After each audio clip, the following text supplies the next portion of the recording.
بسم الله الرحمن الرحيم إن الحمد لله نحمده ونستعينه ونستغفره ونستهديه ونعوذ بالله من شرور أنفسنا ومن سيئات أعمالنا من يهد الله فلا مضل له ومن يضلل فلن تجد له وليا مرشدا. Inshallah, today we're going to be talking about a very important topic which is called Hilyat Talib. We're going to be explaining the book for Hilyat Talib, and this book, especially in the time where we're living in a lot of confusion and in living in the West, where a lot of times people are trying to separate between manners and acquiring ilm. And I was very happy to actually get the phone call from the sisters that said, this is what we need to learn, because this is a very important topic, especially when we actually live in an age that's trying to differentiate between religiosity and getting the manners and acquiring the manners. This book is a very important book because it doesn't only discuss the manners for the student of ilm, but it also discusses the manners that a Muslim must have. When we say the manners that a Muslim must have, we're actually talking the Islamic manners, something that is going to elevate our spirituality, and it's not just manners that are going to be blocks of words or blocks of manners without having the spirit in it.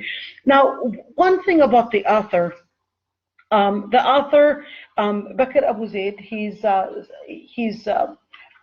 author that was, although younger than Ibn Uthaymeen, but Ibn Uthaymeen actually did explain his book. The book is translated into English, and the good news is it's a very good translation, pretty much. The book is available online. In the English translation, you could see that it's called The Etiquettes of Seeking Knowledge, and the translation actually is available online on the website, I think, Kalamullah. And this is the book that you see in the background, The Etiquette of Seeking Knowledge. And the translation was done in 99 pages. So it's not that big of a book. But the beautiful thing is that the author did have it in different chapters, and you could see that the chapters are the methodology of seeking knowledge, the etiquettes of seeking inner knowledge or inner self, and the etiquette and the adab that we have to have with our shaykh, and the etiquette of companionship, like sisters amongst sisters and brothers amongst brothers, and what kind of adab they're supposed to be having, and most importantly, the etiquette of student in leading life of knowledge.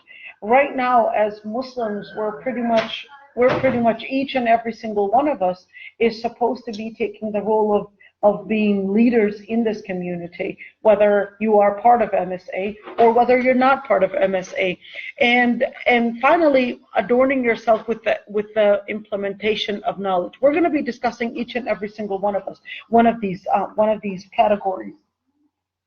But why is this book important? And why is talking about it very important? Because when you're actually talking about Islamic knowledge, right now, like never before, I would consider, after the Prophet ﷺ, we're actually getting more and more students of ilm coming up, and we're getting more people, especially in the Somali community, I must admit, that are actually working hard in acquiring ilm and don't want sandwiches of ilm, but they really want to go to the butter. And mashallah, I'll tell you, when I was a little girl back when I was in Minnesota here back in 1987, for example, we didn't really have any of these students or places for acquiring ilm, or even halaqas, or even anybody actually going to a duksi or hifl. It wasn't until the Somali community actually came in that brought about the change. And it wasn't just the change in bringing about memorizing Quran, but it's even about students of ilm wanting the real butter, wanting to get to the ilm itself. So we are getting lots of students of ilm that are looking to get better ilm, and looking to get the real ilm, and looking to study Lugha Arabiya, to learn Islam, and looking to study Islam from the main books. So we are getting an increase amongst the Muslim students, in getting their ilm. At the same time, we're actually getting, on the other side, we're getting something really dangerous, which is an increase in what are called the Ruwaybidah. What are Ruwaybidah? If you look at the situation that we're in, Ruwaybidah, there's a hadith where the Prophet ﷺ actually said that there are going to be some years where they're going to be very misleading. They're going to be very confusing to many, where the honest person will be considered as a liar, and the person that is honest will be called a liar, and the person that is a liar will be called an honest, and the person that commits treason will be considered the patriot person. And most importantly, that you'll be getting a lot of people that are Ruwaybidah, or people that are not specialized in Islam, actually speaking on behalf of Islam, or actually speaking in the big matters in Islam. Unfortunately, for example, one of the hardest topics in studying fiqh, I'm specialized in fiqh, is really siyasa al-shar'iyya, which is Islamic politics, or politics in Islam. Yet unfortunately, most of the topics that people are daring to talk about are really the topics of the political topics in Islam. And this is really scary, because once we're getting fatwa really given by random people, yet when it comes to for example, medication or medical diagnose, nobody will go to just any random person. They'll go to a specialist, and they'll make sure that specialist actually is approved and licensed to be in that field. But unfortunately, when it comes to Islamic studies, it's one of the most fields that unfortunately is not respected by its own people.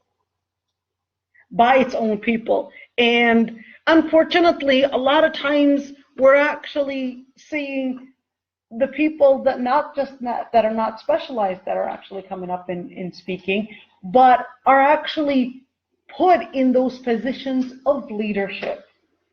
When they're put in those positions of leadership, it becomes confusing for the lay Muslims on whether this person is considered what Islam says or not. Yet this increase in acquiring education is missing the mentorship, the ilm, and of course the guidance to liberate the aqidah from the jahili thoughts of postmodernism and innovations, and having those that are steadfast. This is a very big word when we actually say guidance to liberate aqidah from jahili thoughts and postmodernism. What does that mean? Right now, what we're actually seeing is that a lot are actually confused on what Islam itself says and what ideas they pretty much got not from Islam, but most importantly from the new atheist philosophy. When I say the new atheist philosophy, you're talking about the philosophy that you actually learn from in school, the philosophy that you learn from in your universities, in where it's talking about the relative, or that there's no truth, the relativity in truth, and then you end up seeing many, once you actually say this is wrong or this is right, then you're actually called being judgmental, or you're called different names, because it actually considers that there is no truth. Therefore, because it considers no truth, it considers that any way to define any action as right or wrong as simply being judgmental, or you're just being disrespectful. But in Islam, Allah subhanahu wa ta'ala and the Prophet, Allah subhanahu wa ta'ala, through the Prophet ﷺ, actually gave us the definitions of how to distinguish right from wrong, and how to see the world around us through the lens of Quran and Sunnah. Through the lenses of Quran and Sunnah, in order to help us distinguish the different paths that many, and when I say many, majority, will actually be following delusion and not be following haqq. The contemporary culture, with that postmodern culture, refuses teacher mentorship in guiding the students to better akhlaq, yet it mandates studying and training for dunya knowledge. What do we mean by that? If you look at the contemporary culture around you, in school, in your university, you could see that they would refuse the teacher mentorship or even the shaykh mentorship to actually train you to better your akhlaq or better your deen. Once the teacher will say, you shouldn't be doing this, or will watch you or help you elevate yourself or go up the ladder in akhlaq, that's when a lot of times within this culture that, no, they don't have the right to say that. I went to public schools here in the US, and the teacher could not say anything when it came to akhlaq. That's not the case in Islam. In Islam, no, the teacher plays an important role in mentorship and helping the students get elevated in their spirituality and in their akhlaq. And that's why it's very important to also have a teacher in order to help you, and even let you notice where is the change taking place. Unfortunately, this is acceptable when it comes to secular education, whether you're studying to be a nurse or whether you're studying to be a doctor, or no matter what, even if you're just studying to drive. There has to be licensure. There has to be that mentorship. They can comment on your mistakes and you have to accept it. And you have to respect it. And in fact, it's part of their job. But when it comes to Islam, unfortunately, if the Shaykh would say, this is not acceptable in Islam, this is not an acceptable khuluq in Islam, people will tell you they're becoming police haram or haram police. Here's what happens. Right now, that term is starting to be very commonly used in order to tell you, do not tell us that something is right or wrong. Yet it is acceptable when they actually discuss and say, for example, you're eating the wrong foods, or this is junk food, or etc. They don't call it nutrition police. It's not called nutrition police, right? But because that philosophy, that postmodern philosophy, actually comes from an atheist philosophy that regards there is no values to be regarded or any kind of a reference to define right and wrong for us, that's why they were very, what is the word that I should use? Maybe I should say they were very brave, or maybe transgressing their limits when it comes to religion. And this is the problem that unfortunately even the Muslim community we are living in without us realizing that we're absorbing a Jahili culture. Allah subhanahu wa ta'ala actually said that كنتم خير أمة أخرجت للناس تأمرون بالمعروف وتنهون عن المنكر. That you were the best of the nations, that you were sent to the people, ordering for what is good and forbidding what is bad, and believing in Allah subhanahu wa ta'ala. And one thing is, when we actually discuss this philosophy around us, and a lot of times penetrating our minds, we're not realizing it until we probably see some of the implications in the society. Number one, they'll call you're just being judgmental. Because, like I said, they'll call you being judgmental because they're considering that any type of any type of philosophy, any type of religion that would call any type of an action, define it right or wrong, judgmental, meaning that you're being derogatory and that somehow you're considering yourself as the center. When you say you're considering yourself as the center, that's where the term being judgmental comes from, because it considers there is no center.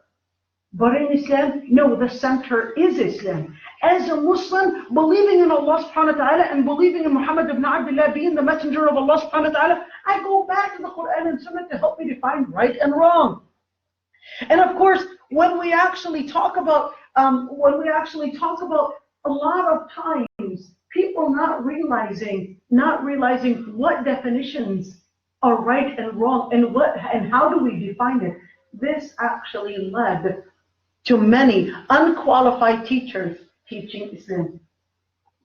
Unqualified teachers teaching Islam, and of course, this is what the author himself calls al-muta'alim, the person that appears to many, or they may confuse or use some knowledgeable words and at the same time use non-knowledgeable words. It's that confusion. There's an Italian proverb that says that the best lies are the lies that have truth within them. Why? Because it gets you confused. And that's what actually happens. You'll hear many that will talk about Islam, but at the same time will confuse because they're taking some words of knowledge, and at the same time the layman is really confused. Are they really speaking of Islam, or are they really not knowledgeable? Because they're using pieces of knowledge and it gets you confused.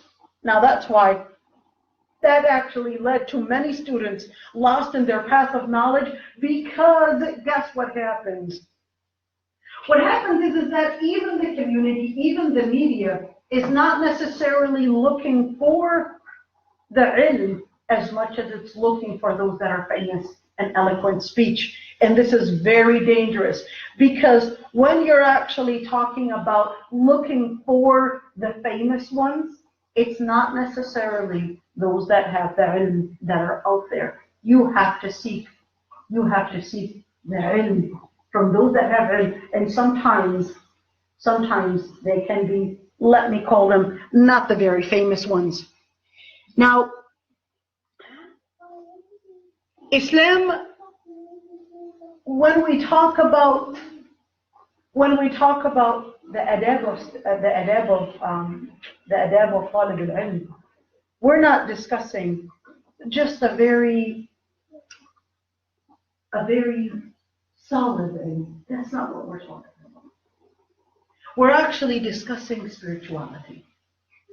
We're discussing Islam, because Islam is actually spreading ilm through awareness and elevating your iman through manners. Because if you look at the Anbiya, for example, all the Anbiya's message, all the Prophet's message, most of it related to a certain manner. Prophet Shu'aib, alayhi, came to tell them that they should not cheat in selling. Prophet Lut, alayhi, was talking about the issue of the sexual aberration and the sexual deviation, and talking to them about that. If you look at more and more prophets, the story goes on and on, in where you cannot separate between manners and iman in your spirituality. You cannot separate between manners and ilm, because they're all intertwined, they're all connected together.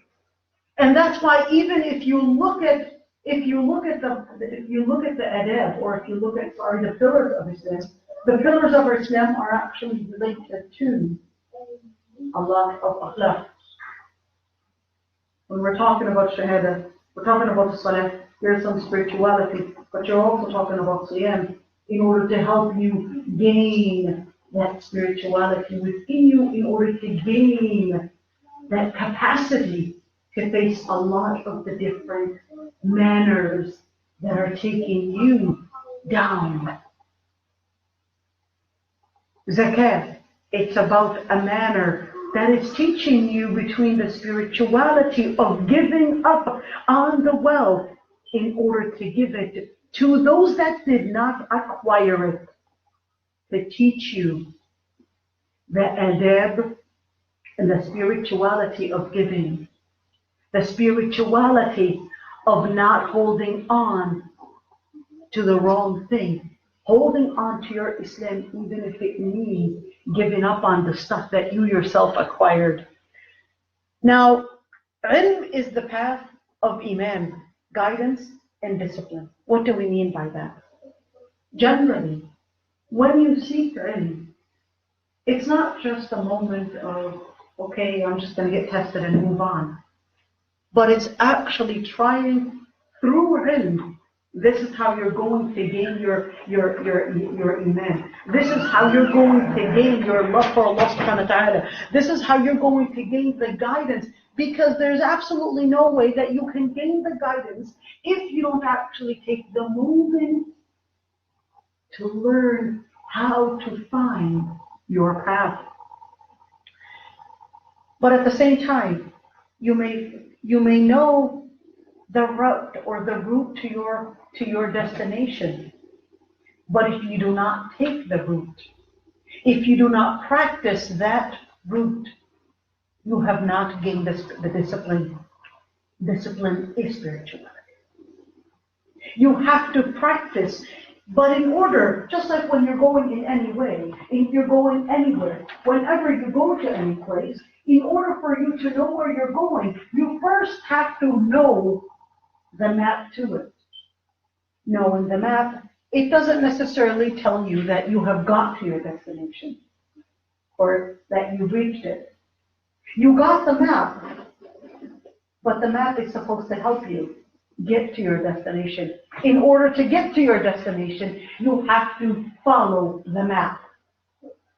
Right? You have to follow the map. In order, when you follow the map, the more accurately you follow the map, the sooner you will get to your destination. Now that's why Allah subhanahu wa ta'ala actually discusses, for example, when we look at the ayat, it always talks about two things. One, it talks about those that amanu, amilu salihat, and it also talks about amanu, or belief in the yawm al-akhir. And then it says, لا خوف عليهم ولا هم يحزنون. You might say, how does it go? Number one, if a person does not know their purpose of life, that is their own existence, they're not aware of it, they're going to live that fear because they don't know where they are. Kind of like somebody walking in the darkness. They're going to live in the fear because they don't know where they're going. They don't know where they are. If all of a sudden, let's just suppose you were driving down the street and then your GPS all of a sudden lost its connection. You don't know where you are. You know you're supposed to get somewhere, but your phone totally lost connection. You're going to get scared, especially if you actually totally lost connection and you started driving and your phone's still not picking up any signal. Right? Now here's what's going to happen. You're going to keep moving, and that's why many will live that fear because they don't know the purpose of their own creation.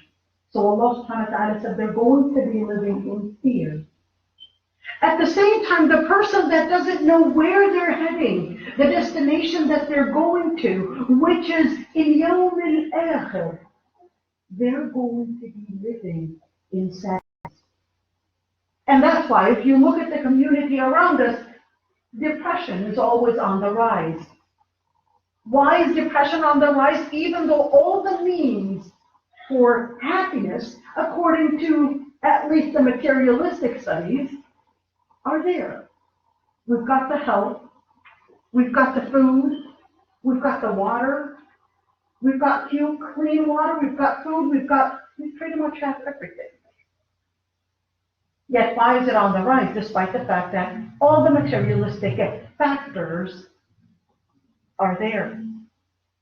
Well, simply because Allah subhanahu wa ta'ala says that when you look at the destination, there's that belief in Allah subhanahu wa ta'ala and there's that belief in Judgment Day. When they're just living in the time of history, if you look at it like an axis, the time of history, they're driving down the road, yet they're looking through the mirror that takes them back. They're driving, but they're looking at the mirror that's taking them and making them look at the rear end. They're going to be going through those depressions. At the same time, the Prophet ﷺ, or the ayah actually, Allah subhanahu wa ta'ala actually tells us, Allah subhanahu wa ta'ala gave us the qadr. The iman bil qadr, belief in qadr, is to help us understand where am I going in this whole map of life in history. Because if you don't know where you are in the time lapse of history, then you're going to be followed in that confusion yourself. Now, this is just an idea, but in order for me to understand my purpose of life, that axis going up and down, and the other axis that's going left to right, which is myself on that graph of history, I need the GPS to help me go. And that GPS is Islam. That GPS is the Quran and Sunnah. That GPS is Jannah. Without it, وَمَنْ أَعْرَضَ عَنْ ذِكْرِي فَإِنَّ لَهُ مَعِيشَةً ضَنكًا وَنَحْشُرُهُ يَوْمَ الْقِيَامَةِ أَعْمَى قَالَ رَبِّ لِمَ حَشَرْتَنِي أَعْمَى وَقَدْ كُنتُ بَصِيرًا قَالَ كَذَلِكَ أَتَتْكَ آيَاتُنَا فَنَسِيتَهَا وَكَذَلِكَ الْيَوْمَ تُنسَى. If you take this ayah, وَمَنْ أَعْرَضَ عَنْ ذِكْرِي, and those that turn away or turn their backs away from dhikri, what is dhikr? Islam, Quran, the guidance. فَإِنَّ لَهُ مَعِيشَةً ضَنكًا, then they will live a life full of depression. And on Judgment Day, they will be resurrected blind, and they will be asking, why did you resurrect us blind when we were one day alive? When we were one day capable of seeing. And he said, because you received the ayat, but you forgot it. You were blind to see it. So today, the punishment is going to be from the same type of sin. Leaving and being blinded from seeing the path. The path, the GPS to understanding. The GPS in order to make sure that you do not succumb to your whims and desires. Because we have the body, we've got the mind, and we have the intellect. Your body, your mind, and your intellect. Your intellect, Allah subhanahu wa ta'ala gave you the intellect in order to distinguish, to know which path am I supposed to follow. Christianity, Islam, Judaism, in order to help you distinguish, where is haqq. You go up a ladder. Then you get into, you've got the body, and you said the intellect, the body, and the mind. The body, which is the second path, the second step. After your intellect was capable of finding you the path, Islam, then your body takes the other part, which is manners. In order to go up the ladder after being Muslim, it must be through manners. You might in the beginning say, so then what? What is it going to lead me to? Manners, you can never get to the third step of getting that spiritual elevation unless you go through the second step, which is manners. And that part is mentioned in the hadith where the Prophet ﷺ actually tells us that when the person believes that their body, all of their organs will actually testify through manners. They'll testify through manners. The heart will testify. The eyes will testify with the adab of lowering the gaze. It's not separated. And that's why, if you look at the hadith, when the hadith of Umar ibn al-Khattab, when that man, and they said, we were sitting with the Prophet ﷺ, and a man came and sat in front of the Prophet ﷺ, put his legs or his knee next to his knee, and his hands, he put them on the top of the Prophet ﷺ's thighs. And he said what? And he said, tell me about Islam. Islam is believing in Allah subhanahu wa ta'ala, right? And Islam, أن تشهد أن لا إله إلا الله وأن محمد رسول الله وتقيم الصلاة وتؤتي الزكاة وتؤتي الزكاة وتصوم رمضان وتحج البيت. Just the main belief. And then he went up to another question, which is, remember, there's the intellect, there's the mind. But then he went to another question that related Iman. What is Iman? It relates to your body. How much of faith did your body absorb when it got to that, or beyond the level of the beginning of Islam level? When it absorbed it, it went to أن تؤمن بالله وملائكته وكتبه ورسله واليوم الآخر وتؤمن بالقدر خيره وشره. That went up another one. What level is that? That's the level of Iman.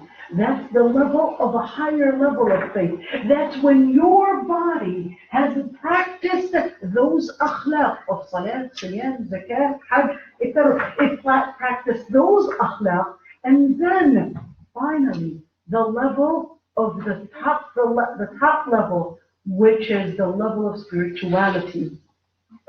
And that's why he said, قال فأخبرني عن الإحسان. Tell me about ihsan. And he said, it's worshiping Allah as if you can see Allah. Because if you can't see Allah, Allah subhanahu wa ta'ala can see you. What is that level? That's the level of spirituality. When you go up those ladders, in your own Islam, you cannot go up those ladders unless you do one step at a time. These steps cannot be gained without manners. You cannot go up the ladder without the manners. Now, the typical manners, or the manners that we normally would say for a random Muslim, are totally different than the manners of Talib al Ilm. Listen up, you guys. How are they different? Because the manners of Talib al Ilm are at a higher level. Because Talib al Ilm is trying to be a leader.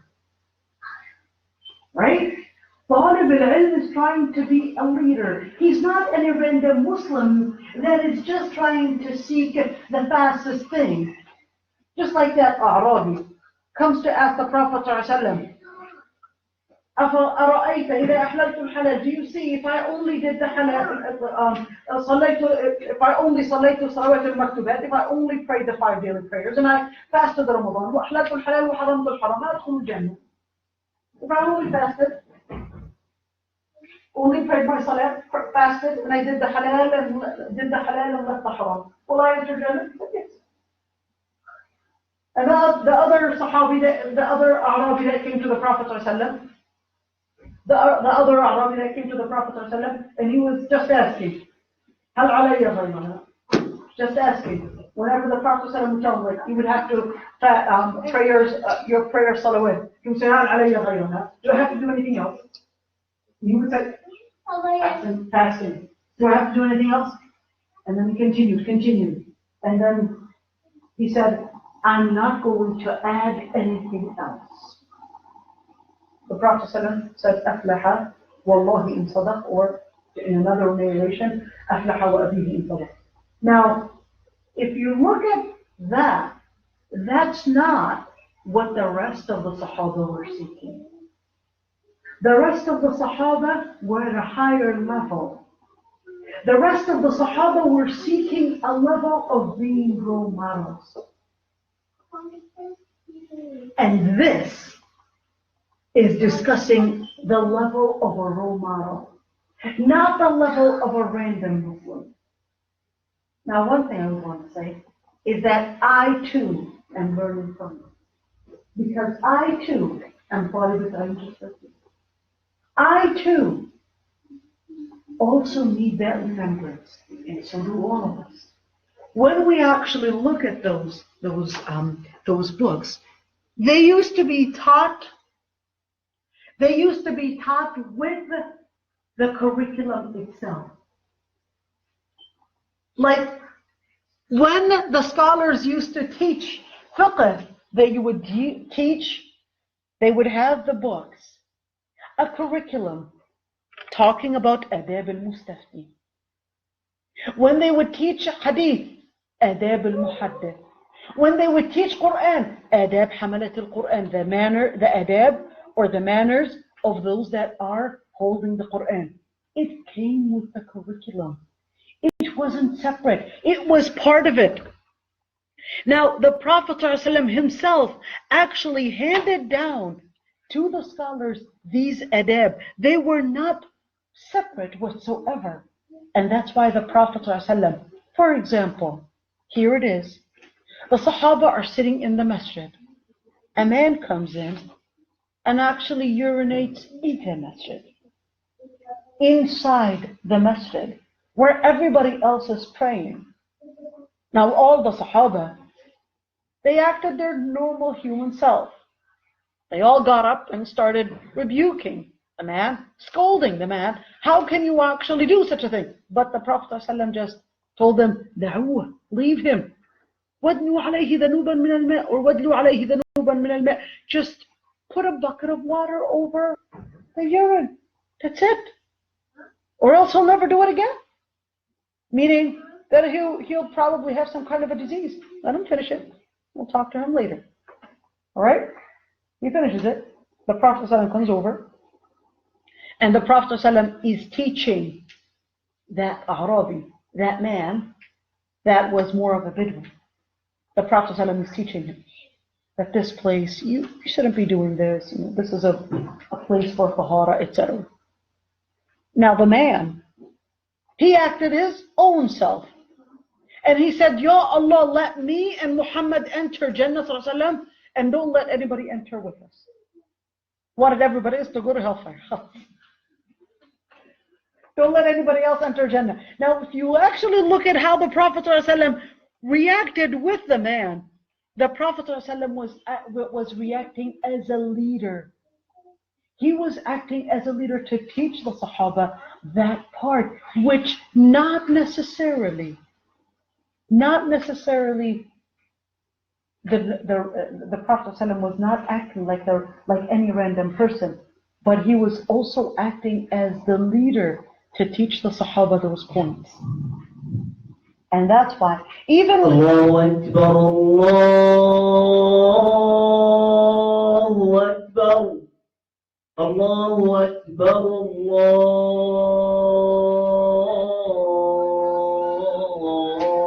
Allahu Akbar. أشهد أن لا إله إلا الله أشهد أن لا إله إلا الله.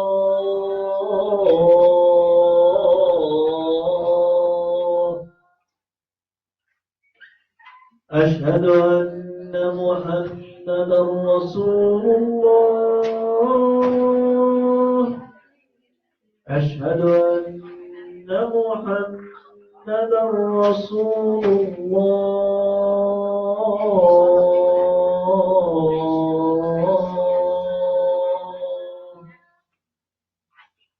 حي على الصلاة.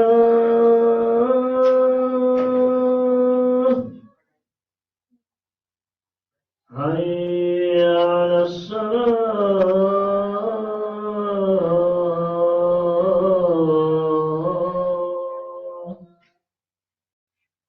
حي على الفلاح.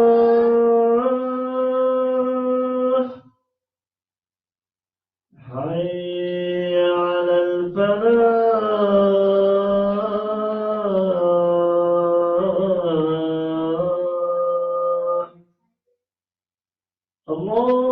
الله أكبر. الله أكبر. لا إله إلا الله.